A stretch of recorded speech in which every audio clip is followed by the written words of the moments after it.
Welcome to tonight's webinar for first grade entry into in-person learning. My name is Ben Small, Superintendent, Central Valley School District. I'd like to introduce a couple of folks with me from Central Valley School District offices, Mr. Tim Newtonboom, who is the Associate Superintendent of Learning and Teaching, and also with us tonight, Executive Director for Elementary Learning and Teaching, Mr. Eric Hoagland. We're excited that you've joined us tonight to hear about processes, procedures, and what you can expect and your child can expect as they enter in-person learning for first grade. We've worked diligently over the last 3 months planning with our local regional health department and health officer in order to open our schools safely to in-person learning, starting with our earliest of learners. October 5th, we started with our kindergartners back into in-person learning, and we have learned a lot from that process and know what we should continue to do and those things that we should change up as we move forward with first graders. We're moving our students back into in-person learning at a slow pace in order to do so with the health and safety of our community, our staff, and our students in mind. And with that, I'll turn it over to our panelists.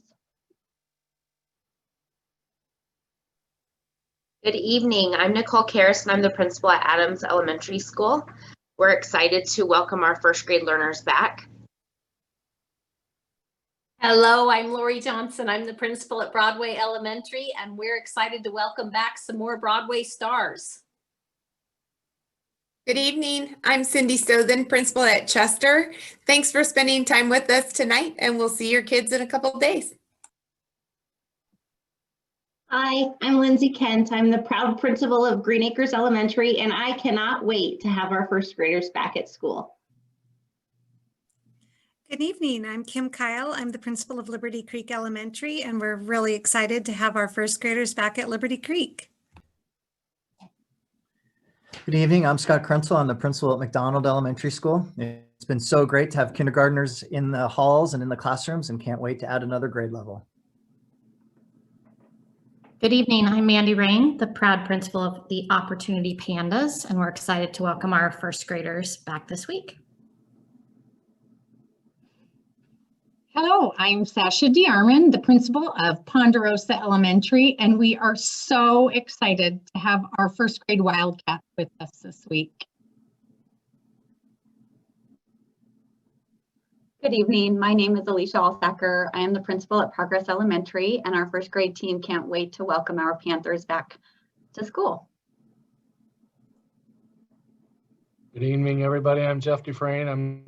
I'm privileged to be the principal at Riverbend Elementary, and we too cannot wait for our first grade Otters to be back in the building. Hi, I'm Stan Kep, the principal at South Pines Elementary School, the home of the Golden Eagles. School is a lot more rewarding with kids in the building, so the staff here are really excited to bring our first graders in.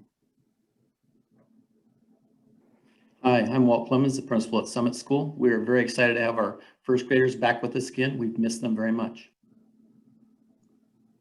I am Travis Howell. I'm the principal at Sunrise Elementary and also a parent of a first grader who'll be coming back. So I'm very excited to be welcoming our first graders back in person. Hello, I'm Melanie Kilgore, the principal at University Elementary. The first grade teachers and I are really looking forward to having first graders back in the school building with us this week. Hi, and I'm Alex Evans. I am not one of these fantastic principals, but I am your moderator for this evening. So this evening, these great principals are going to talk through several things to get you, your families, your first graders ready to be back in person. They're going to go over what will make the transition easy for your student. They'll talk about some of the safety expectations. We'll play a video showing the check-in and drop-off process.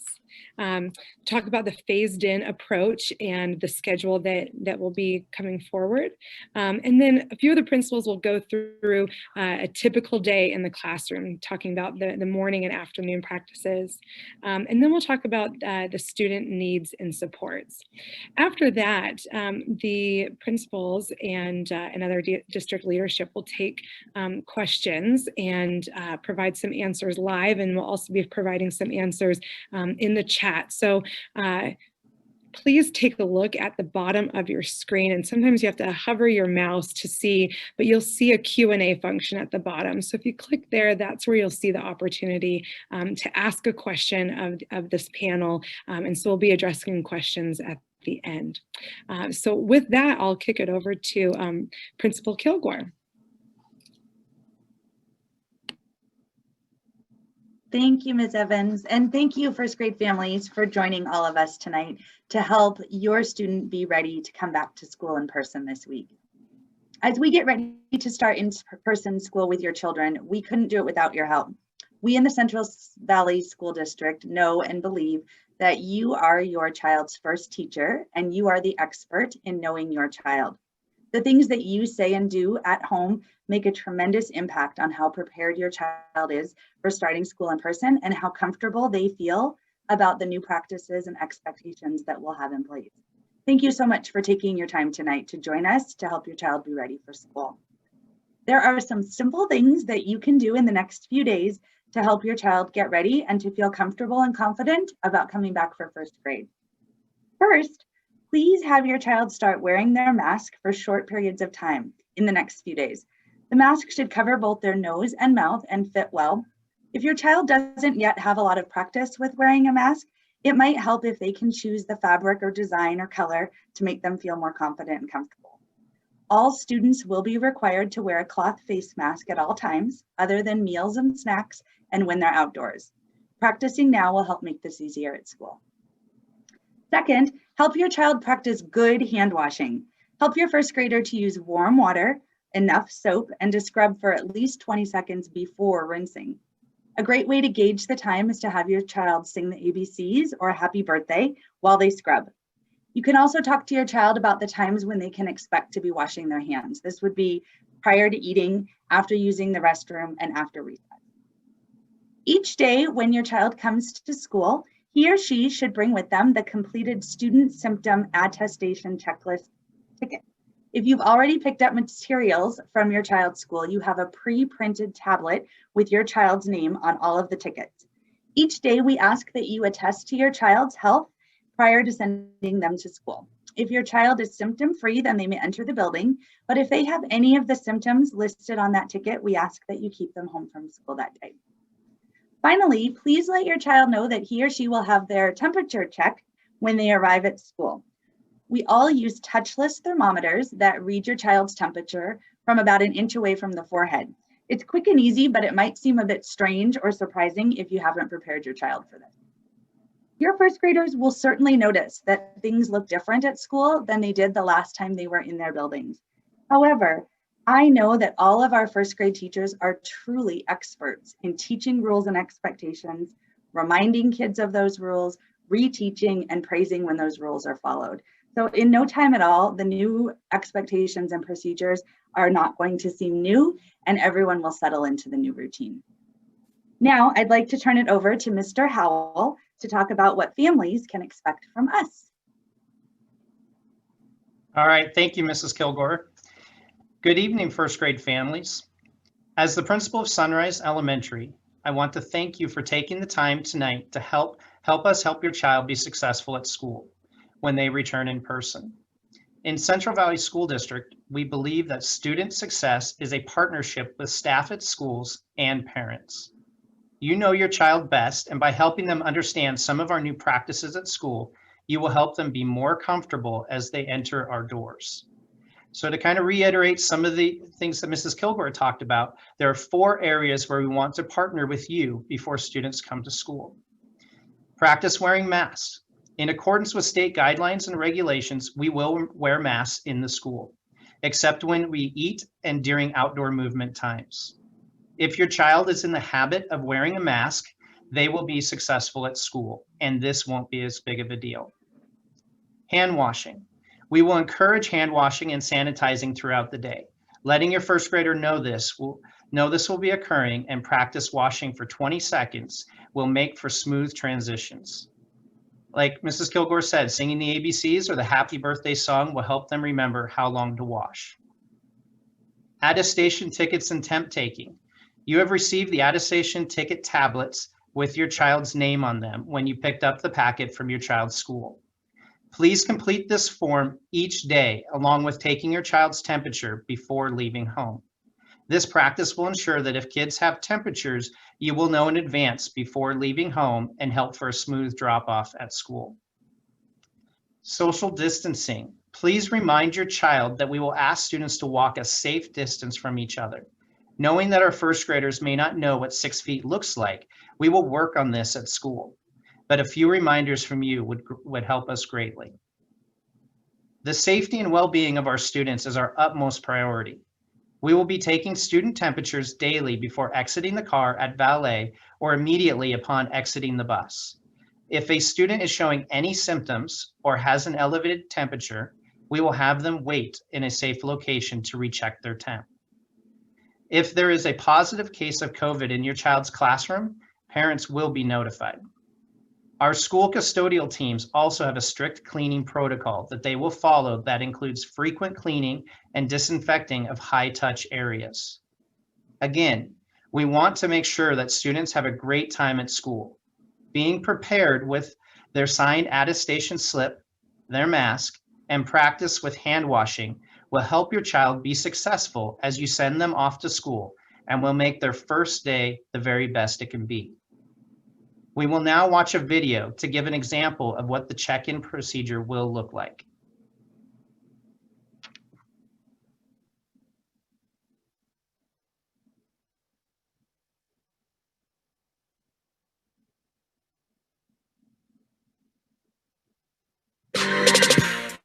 We will show you our process for students entering our schools safely. You're helping us be able to have our students learn in person in a safe manner at our schools. We couldn't do all of this without you. 98, so I'm going to go ahead and write this down. Make sure the student has their mask and their attestation ticket before exiting the car. Then they will be ready to move to the coned area to enter the building. Come on, everybody. Here's your tickets.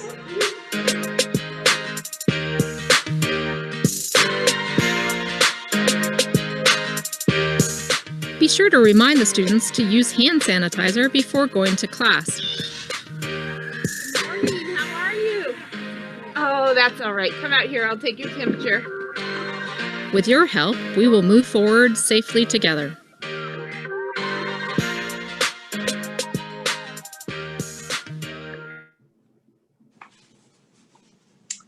I'm Lori Johnson, principal at Broadway Elementary School, and I know I speak for all of us when I say we are really excited to have our first graders back at school.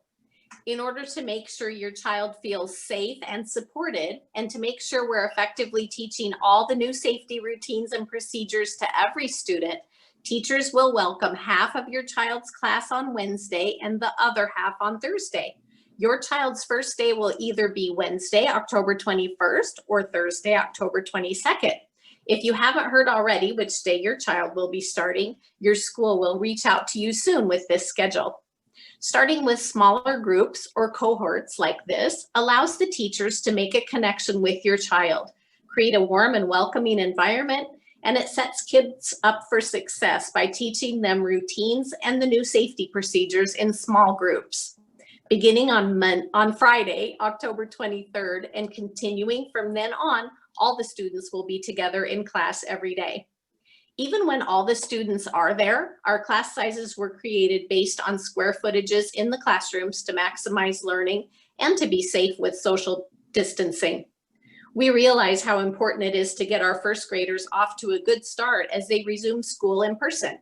We're really excited to have our first graders back at school and extend our partnership with our great families.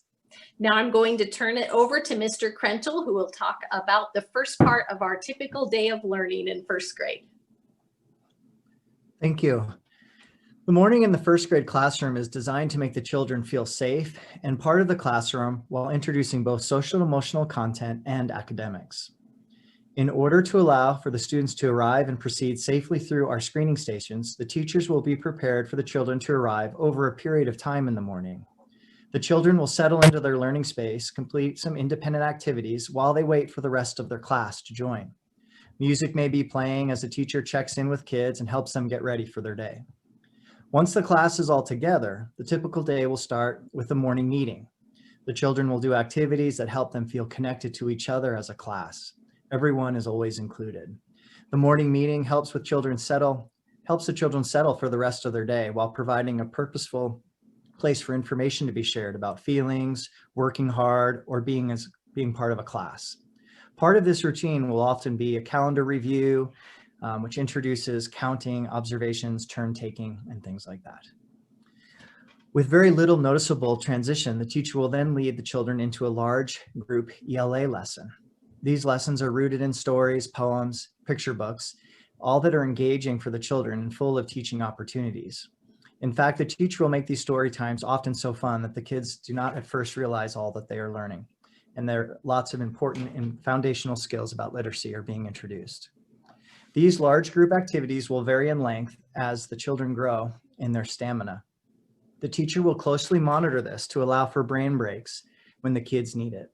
The teachers will work with these breaks and work them into the day so that the kids can stay engaged in new learning. At this time, I'm going to turn it over to Mrs. Alsacker, who will be talking to us a little about the rest of the day. Thank you so much, Mr. Krentel. So after our reading lesson, our first grade students will transition into reading centers. This year, rather than moving throughout the classroom, each student will receive their own personalized bin with all the materials they will need in order to be successful with the variety of authentic learning tasks.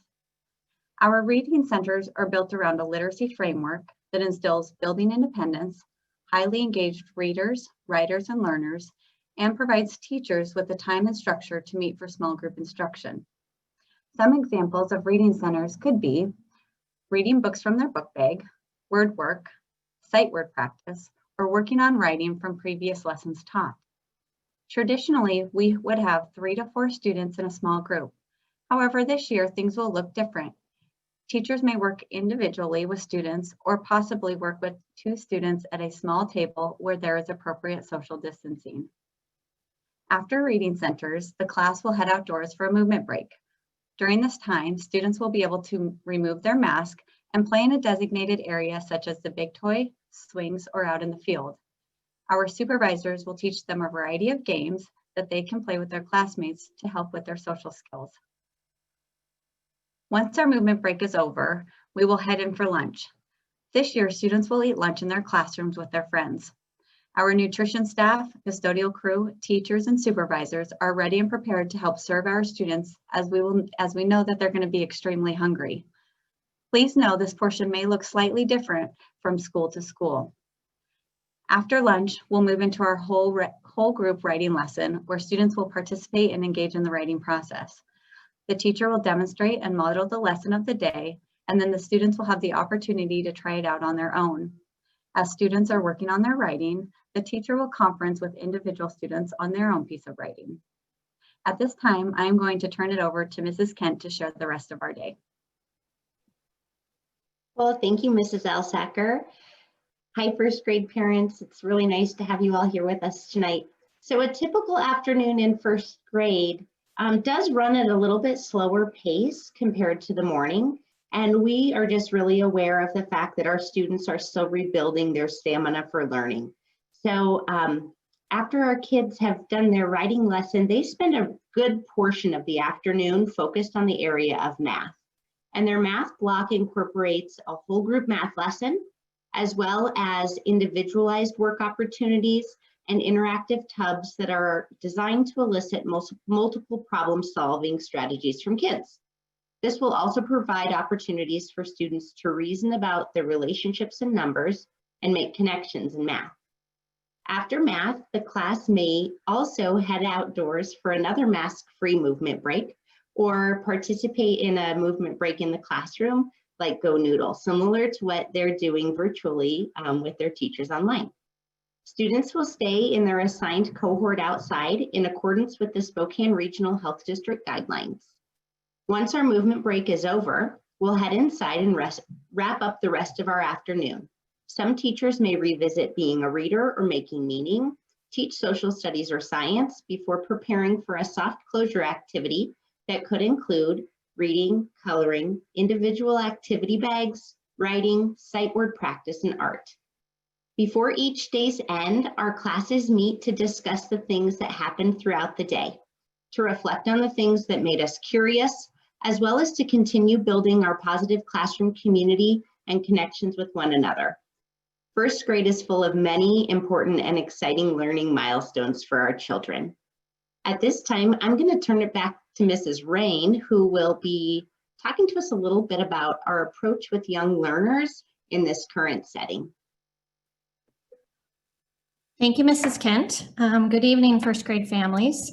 We have learned a few things about taking care of our students safely during this time with our kindergartners being back in the building.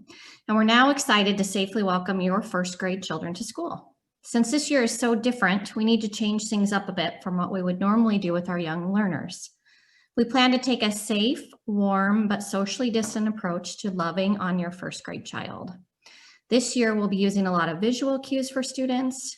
We will use visual cues to remind kids to keep social distance and to keep their masks on in order to keep everyone safe. We will proactively teach children about safe distance and keeping their masks on by singing songs, reading social stories, and making learning about our new procedures fun for our young learners. Even though we can't hug your child while they're at school, we are planning many different ways to show them love, encouragement, and to positively reinforce safe, school-appropriate behaviors. When your child is following directions, making good choices, or working hard, you can expect our teachers to give thumbs up and encourage your kids with their words. We wave, we smile, we make eye contact, and we wait to show we are listening. We bend down to their level even when we are 6 feet away. This lets kids know that they are supported, cared about, and what they have to share is important. We show positive body language like waving to them in the building, nodding our heads, giving words of encouragement, and telling them we are happy to see them and hear their ideas. We applaud them, and when we clap for them, we encourage their classmates to do the same. We want you to also know that we are attentive to their comfort level, and if they are reluctant, we let them watch and listen until they are ready to join the activity. You can be assured, like many of the principals have already stated, that our first grade teachers are exceptional at understanding children's academic, social, and emotional needs, and they will support your child through their in-person school experience. We cannot wait to see your children at the end of this week. And with that, I'd like to turn it over to Mrs. DeArmond to talk about a typical fall.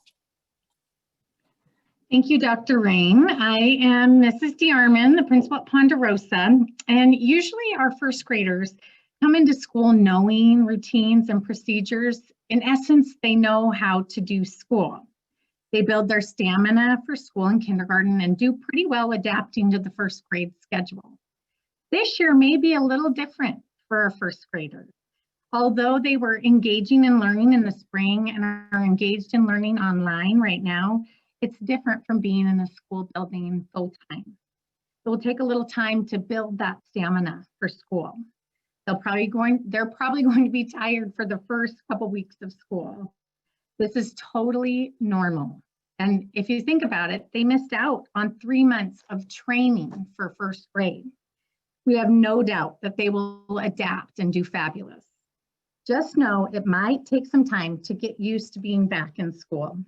Also, it might be hard for your child to leave you. Our kids have been with us, or grandparents, or caregivers for nearly 8 months.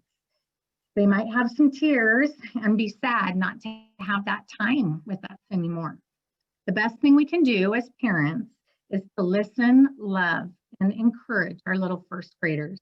We need to acknowledge their feelings and at the same time be so positive and encouraging to them. For the most part, our kindergartners have done an amazing job with this transition, and we expect first graders to do the same. On behalf of all of my Central Valley School District elementary principal colleagues, I can say that we are so excited to have your children back in our buildings this week. Well, thank you, principals. Families, this is your opportunity to use the Q&A function at the bottom of your screen to ask some questions. We've already received several great questions, so I'm just going to dive in here and start asking the panelists some of the questions that we have received. The first question, should students bring their Chromebooks back and forth to school, or should they leave them either at school or at home? I can answer that if you want. We are lucky enough to have Chromebooks for every student, so they can bring them in their cinch sacks or their backpacks, hopefully fully charged, but they can bring their cords as well, because every so often that might be a little activity that is necessary to have so that the teachers and the students will be prepared for that learning. Great, thank you. Will there be leniency for tardiness or flexibility for families who have multiple students who may be helping their other children with online learning, either at the beginning of the day or finishing at the end of the day? I can speak to that. We've already made, having done this with kindergarten, we've already made our other teachers aware that we're going to have some families who are going to have kids who are logging on a little bit late or have to log off a little bit early. And we're going to make accommodations for them and make sure that our teachers understand that. So that's not a problem at all. Great, thank you. If a child needs to miss school because they are quarantining, will they be able to learn virtually while they're at home?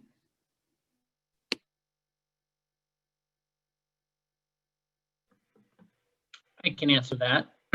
One of the things that we will work, each principal will work with each family to ensure a continuous learning for the child if they are quarantined, to make sure that they do not have a disruption in their education. So work with your student's principal and you'll be good to go. Thank you. If a family isn't comfortable sending their child back into the school building at this time, but they really like their teacher and their class, is there an option for that student to learn virtually still with that teacher? And what are other options for families who might not want to be back in the classroom? What I suggest, we have a pretty clear protocol for that. We understand that while we made decisions in August, circumstances may have been different than where we are today. So I would encourage every family member to reach out to their school principal, express your concerns and needs, and we will see what we can do. Some options could be that if you just don't feel like you're going to be comfortable to return in person this year, we could look at available movement to Central Valley Virtual Learning, which is a full year option.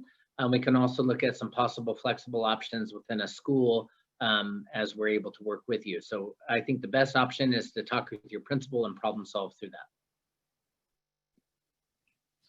Great, thank you.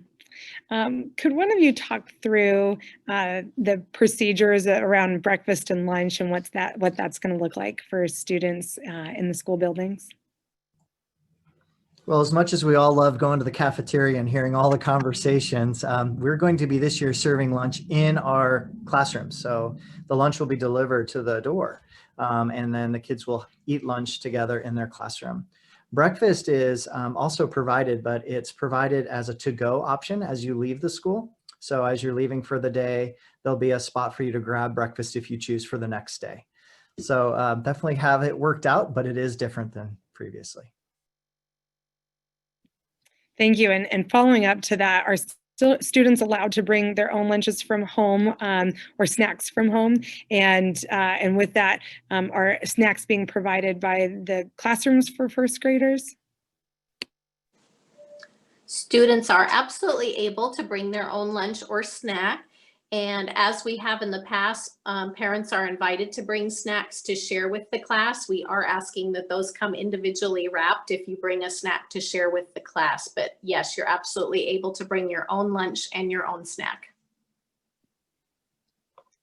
Great, thanks. Will students be allowed to walk or ride bikes to and from school, and can parents accompany them?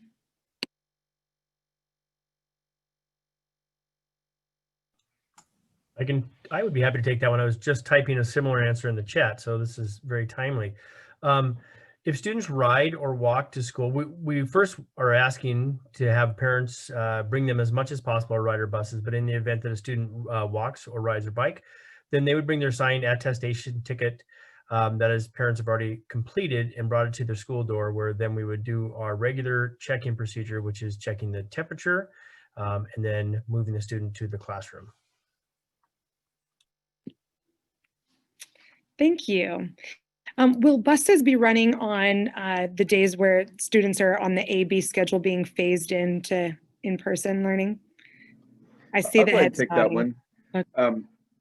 Our transportation department will be running our buses on both of those days. We will be running at 50% capacity, and we're doing that in order to maintain social distancing on our buses.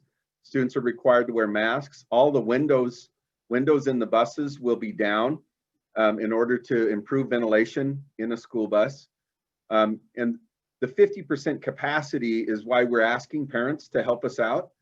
But back to one of the questions, if you've got multiple children and you really do need to send your first grader on the bus in order to free you up to help get your other children started in school, certainly we want that to be an option for you. If you were looking for where your bus stop is, you can go onto our website and check in on our transportation portion of that website, and you'll be able to see where your bus stops are for your children.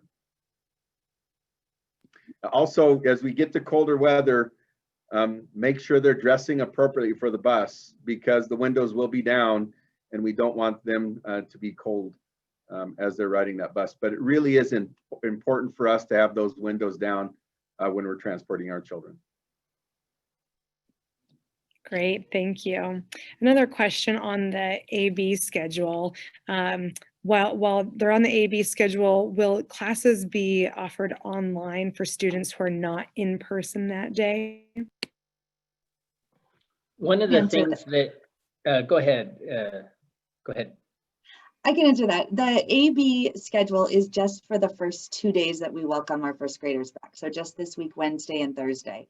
And while your child's first grade teacher will be teaching in person, there are lots of online options that your child can do at home if they're not in person that day. So we have lots of platforms that are already in place and assignments that the teachers have already given to students that they can continue to work on during the days that they're not in attendance.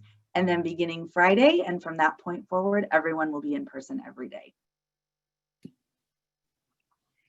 Great, thank you. Maybe one of the principals could talk about what the outdoor breaks are going to look like, and especially in the winter time, how teachers are planning to handle that.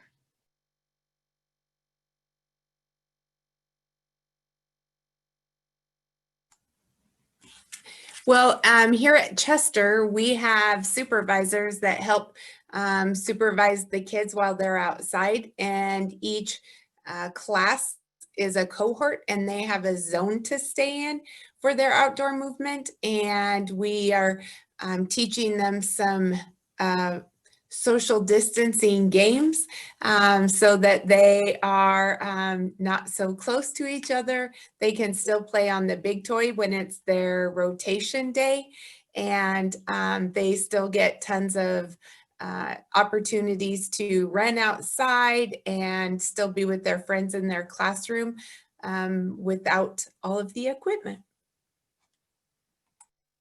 I'll add to that, Alex, that one of the things that to remind folks is that we actually have cold weather guidelines for indoor and outdoor recess. We'll continue to follow those.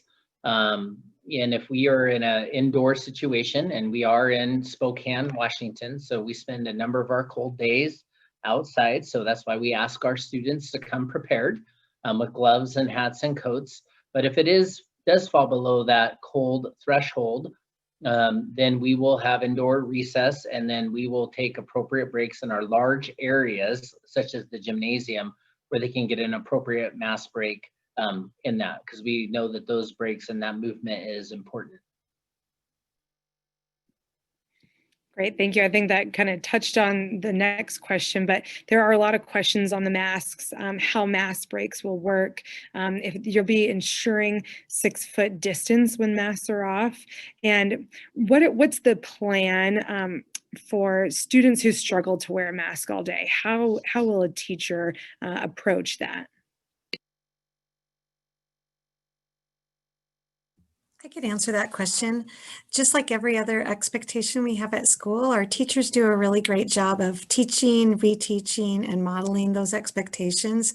We always approach this as a learning opportunity, and so it's not about consequences or discipline. It's more about just how can we help the students understand the need for their safety and what things can we do to help them ensure that they feel comfortable wearing that mask. And so far, with a lot of kindergartners in the building, and I've talked to a lot of my fellow principals, we haven't had really hardly any problem with the mask wearing. The kids have done a great job.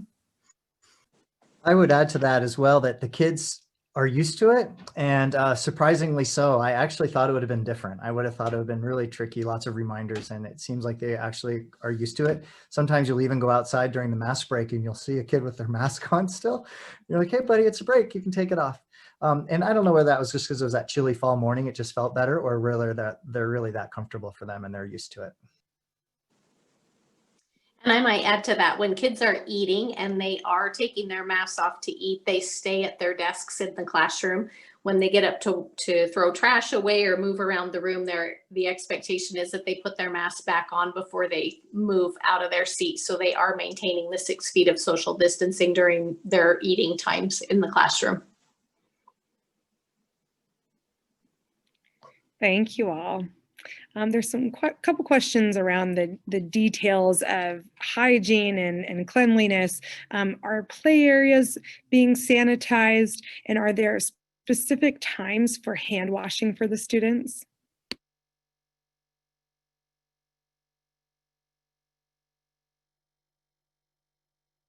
I can answer about the hand washing, and we definitely have built-in times that we do wash hands throughout the day.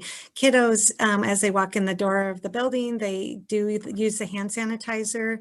Before they eat, we do wash hands. After they return from outside break, they wash their hands. And of course, anytime they use the restroom, they wash their hands. So there's a lot of built-in hand washing times throughout the school day.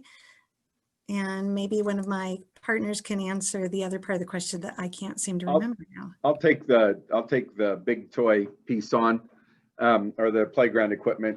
We clean those per health department guidelines, and really the health department guidelines on our large playground equipment is not necessarily the touch of the playground equipment, but it's when kids get on the equipment and they break that 6 feet of social distancing that we're the most concerned about.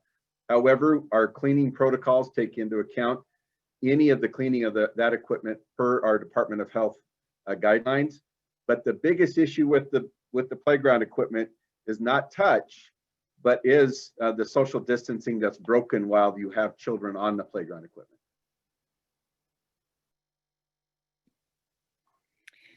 Great. There are several questions about details around symptoms.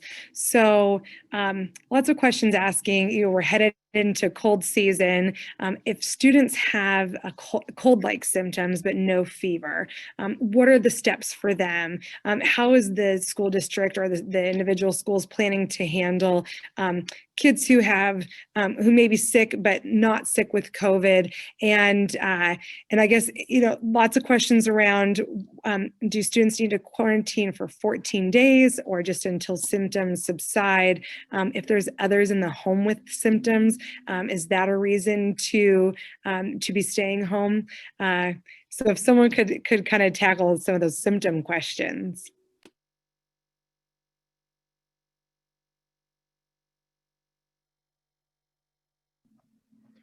So Well, if your child ahead. comes to school and has symptoms, then your child will be asked to go home. But that does not mean that your child automatically has to have a COVID test. Your child would be asked to quarantine for, or not quarantine, but stay home for 10 days, or go to a doctor and have a doctor diagnose that this is not COVID, but is another symptom of a cold or something like that. And then after 24 hours of being symptom-free, your child could come back to school. Department of Health has just released new guidelines for our clinicians to help them decide when they would test a student for COVID symptoms or not. But we're really being protective of all of our students. And one of the things that I would advise is if your student has a temperature or one of the symptoms, the best thing is to keep them home for the day.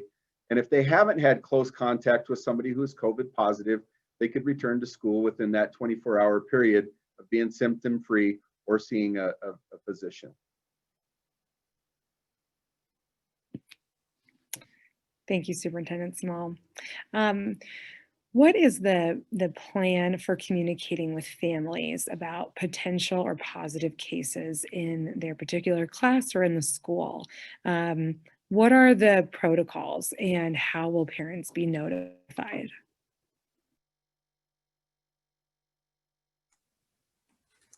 As a district, we have been provided with lots of resources as far as communicating letters to parents. Principals have also recorded and have available to record messages to parents so that we can communicate daily if we need to what the situations are in classes or among the school. And honestly, I would say that we have been given tons of resources that help us be able to communicate in a really effective manner to our community. Each situation seems to be slightly different, so we may have to tweak some of that communication, but we have all of the resources that we need available to us. I think what Mrs. Southern talks about too is the district incident response plan. We have built a very robust response plan for each of the scenarios that that we were asked to prepare for from our regional health department. We believe in being proactive with communicating to you as families. If there's somebody who shows symptoms during the school day, you'll be notified of that. If there's somebody who tests positive in your classroom, you would be notified of that. If somebody in one of your child in the school, you would be notified of that if they were tested positive, not just in your child's school. So each of these things is really important for us to be very transparent with you as parents in our community about what is happening inside our school with the notion of COVID-19. Each day you can go to our district website, and on that district website there is a COVID dashboard that will tell you the number of positive cases in the Central Valley School District, the schools where those cases have happened, and the number of people who have been quarantined. This again is another way for us to be transparent about living and managing and getting our children back to school safely, and also give you the best opportunity to make your own personal decisions regarding your family and their in-person learning. So all of those things are built to be transparent, built to communicate with you so that you can make informed decisions. Thank you. How will absences for quarantine or COVID-related missed days be recorded? I can answer that. One of the things that that's been provided to us by our state superintendent of public instruction are guidelines during this time of a pandemic.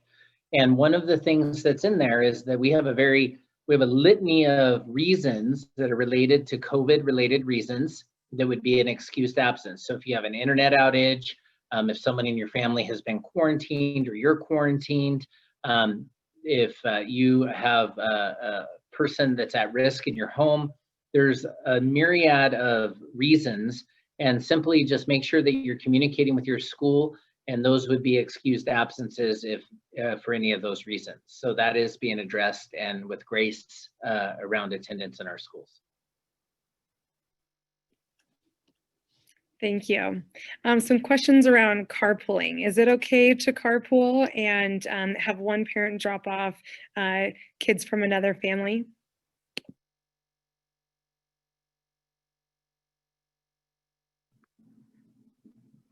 I can answer that. We definitely encourage our families to carpool, especially at the big schools. It's so helpful.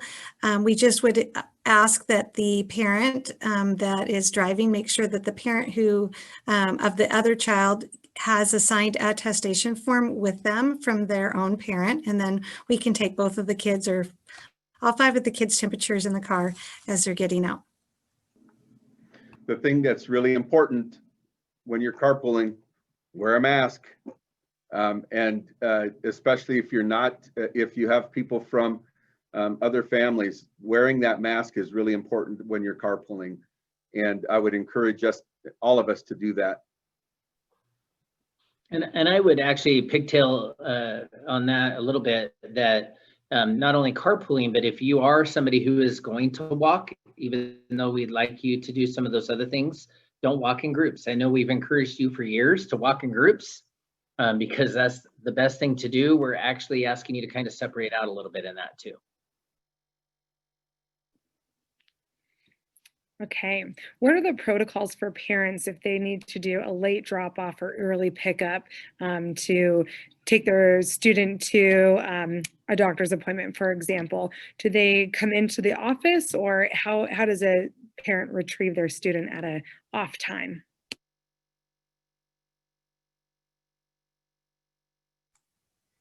At Chester, we have the parents just check in at the office or email the secretaries, and we then will call the student down from the classroom, and the parent can just wait out in front of the vestibule area, waiting area, until we have the child, and they can do the same as far as if they leave early or if they're checking in late, then we can check them in just as we would during a normal start of the day as well.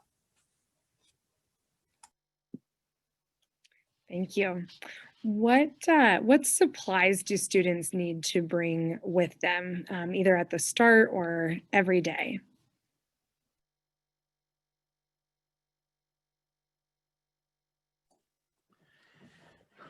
For that question, I would refer to the child's teacher right away or hear directly from them. But I do know that sending a backpack with your Chromebook is going to be the best practice. And then having that Chromebook charged before you arrive at school would be great. Also, I would recommend bringing a water bottle with clearly labeled with their name on it so that they can have drinks at their desk. Those are things that I think are for sure. And then otherwise, I would wait to hear from the teacher about some of those directives. Now, some of my principal friends here might have a different, but that's a starting point to the answer. Can I add to that one, Scott? I did answer something similar to that in the chat for a different family, possibly. If all of our families recall, at the beginning of the year, we had a supply distribution in which families were encouraged to come by. Any of those supplies that were distributed, we'd say, please have them put in the backpack and brought, and we'll store them in the student's desk. Each student keeps their own supplies. We don't have shared supplies. And any supplies beyond that, we certainly will help with at the school to make sure that all of our students are prepared and have whatever they need. Can I also add maybe that to make sure that we are also thinking that to keep a workspace available at home in case we have to pivot and have virtual learning. So have supplies at both areas as well. I'm going to add one more thing to that even. The Zern math curriculum that was sent home, as well as the language arts curriculum that has several pieces that kids have been using at home, those will definitely need to come back to school with kids for their first day back in learning too. I'm going to add something too, but I would say the best bet would be to check with your teacher, because all of us, although we're very much on the same page, we may have a little bit different expectations. So just make sure you check in with your teacher about what exactly they want them to bring. I think that's probably the best bet. Thank you. Could one of you, I don't know if restating this or just make it clear, what are the time windows for drop off in the morning and pick up in the afternoon? How early can a family be there to drop off? How late can they be there to pick up their student? We have implemented with our kindergartners who are in person right now a rolling start and a rolling dismissal in all buildings. So students can arrive at school and be dropped off at 9:30. So that's when each school building opens their gates, open their doors. And that allows students to walk right into the building. It helps us avoid the lineup area and the congestion that often happens outside and on the playgrounds. So from 9:30 until about 10 o'clock, students can come straight inside, and teachers will be instructing students in kind of a soft start manner, lots of social emotional learning, kind of a quiet entrance. At the end of the day, our dismissal procedures begin around 2:40 up until 3:10. And again, that takes a little bit of a different amount of time depending on the size of the building and depending on what grade level you're picking up. If you have a kindergartner and a first grader, you may be asked to come at the youngest child's time, or you might be asked to come at the older child's time. So that would be something to communicate with your individual school about. But 2:40-ish until 3:10-ish is our soft dismissal at the end of the day. And again, we recognize that when you have students that are still learning virtually at home, that may have to be fluid and flexible so that your other students can log off or stay online as long as they need to each day.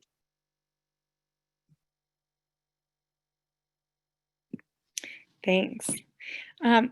It would be great to hear what changes have taken place in the classroom, specifically regarding air. There was a question around if the classrooms have been updated to have negative pressure. So if there's anything that's happened with the air systems, that would be helpful to discuss. Absolutely, I can tackle that one. We're very fortunate to have improved our heating, ventilation, and cooling systems across all of our elementary schools. That were the last 4 elementary schools were completed this summer, and we work with a company called McKinstry, and McKinstry is a controls company, and they have set our HVAC systems to the guidance that has been given to us, so that we have 100% more outside air coming into our classrooms. That means that in the wintertime, we could have cooler classrooms, but it is because we're bringing in 100% more air from outside of the classroom into the classroom.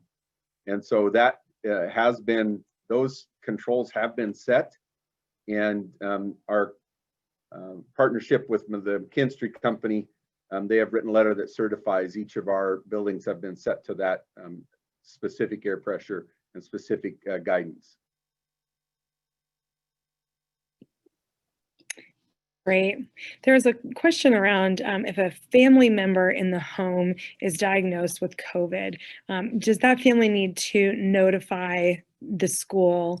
And I'm wondering, is there a place that families could go to kind of look at some of these possible scenarios for what to do in the case of certain symptoms, or positive test cases, or potential if there's a test that's out there but you're waiting for the results? Is there a place that families could go and learn what they need to do? Absolutely. First and foremost, we encourage our families to communicate and cooperate with our regional health department regarding any of the manners of quarantine.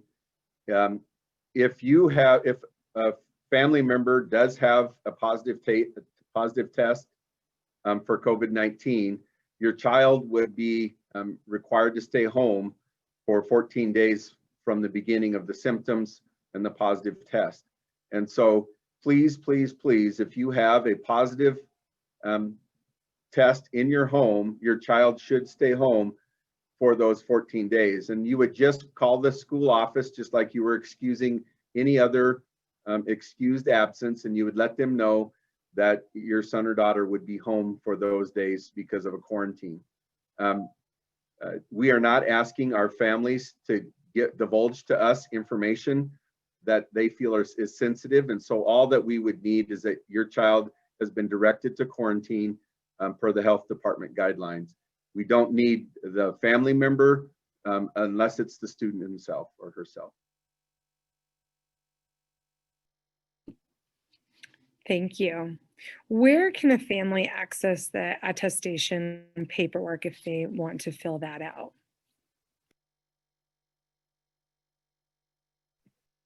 So we sent home a personalized pad of attestation tickets for every child that's coming to school in person. So it's already pre-printed with the child's name and their grade, and the parent just needs to carefully read through all of the symptoms, attest to the fact that their child doesn't have any of those, and then just sign and date it for us. And then when the child arrives at school, we'll add their healthy temperature and bring them on in for an awesome day of first grade.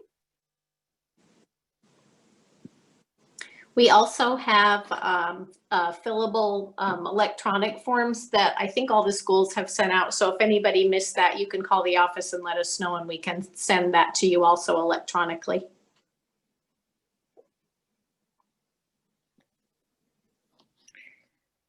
Great, thank you. What is the plan if a whole class, school, or the entire district needs to be fully virtual again? Is there a process that is communicated and a plan for these families to follow?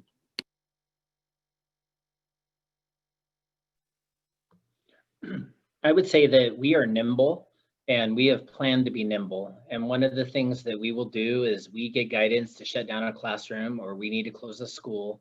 We will work vigilantly to be able to communicate as soon as possible to families.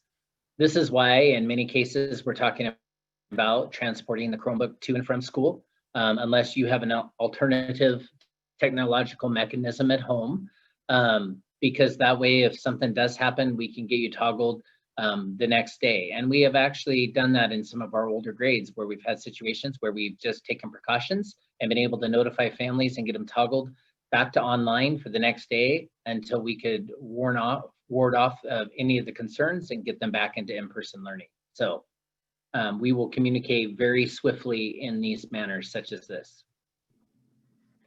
I would just say that when we started planning back in June and even before June in the Central Valley School District, we knew that we were going to be in a very uncertain time.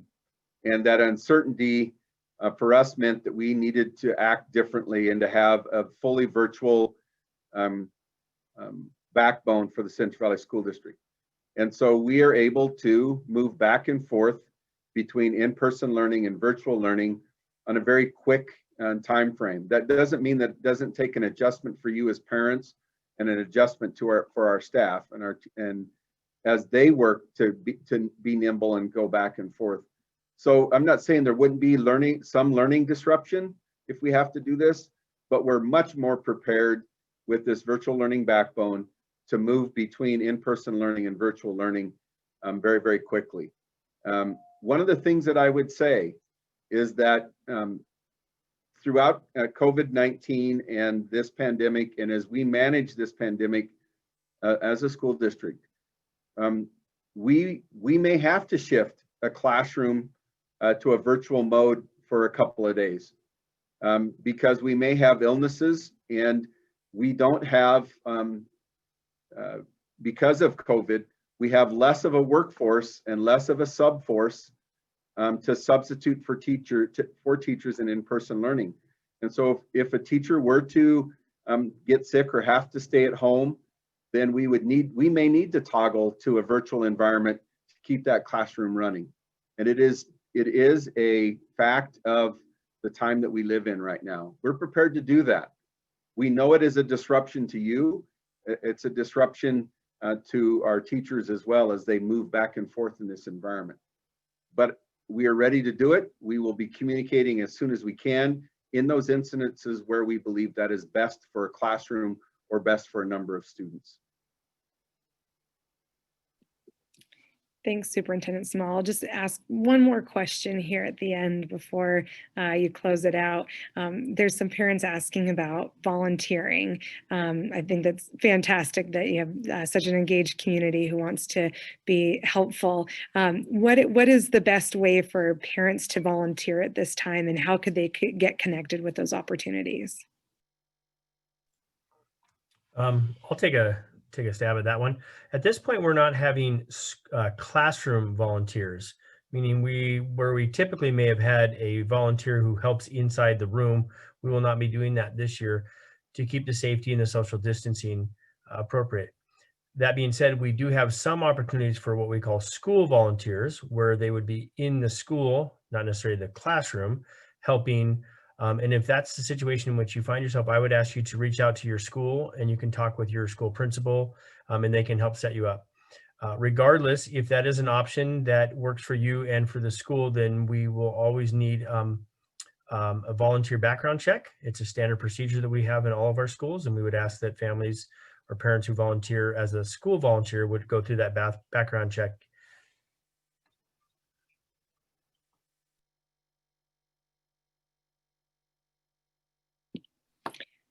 Great. Well, thank you.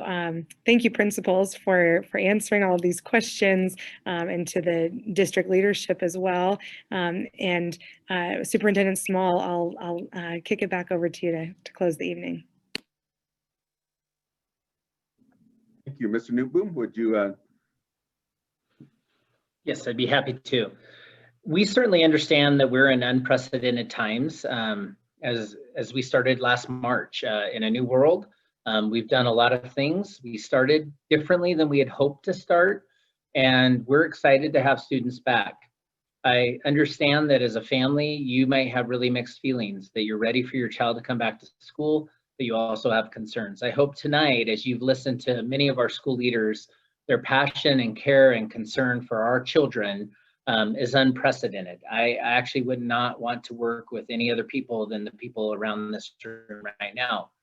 And I can attest, we're not talking about an attestation, but I can attest that, last week was really a big week. As the last couple of weeks has been a really big time as we brought kindergartners back.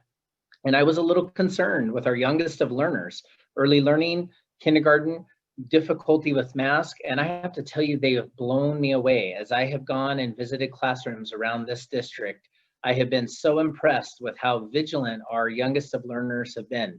So if our preschoolers and our kindergartners can do it so well, I have the utmost confidence of first graders. At the same time, I know it probably feels like you're sending your kindergartner for the first time. Even though they've been in school a year or a partial year, this is a new time and new expectations. But please know that there's much care, compassion, and grace as we work with your child and your family, bringing them back to school.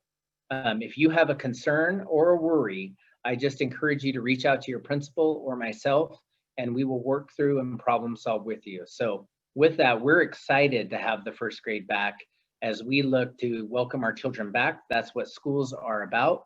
We are about social, emotional, and that connection while we educate them. And we can do that best when we're in person. So we appreciate your time. And if you have any questions, please reach out to any of us. Have a great night. Thank you.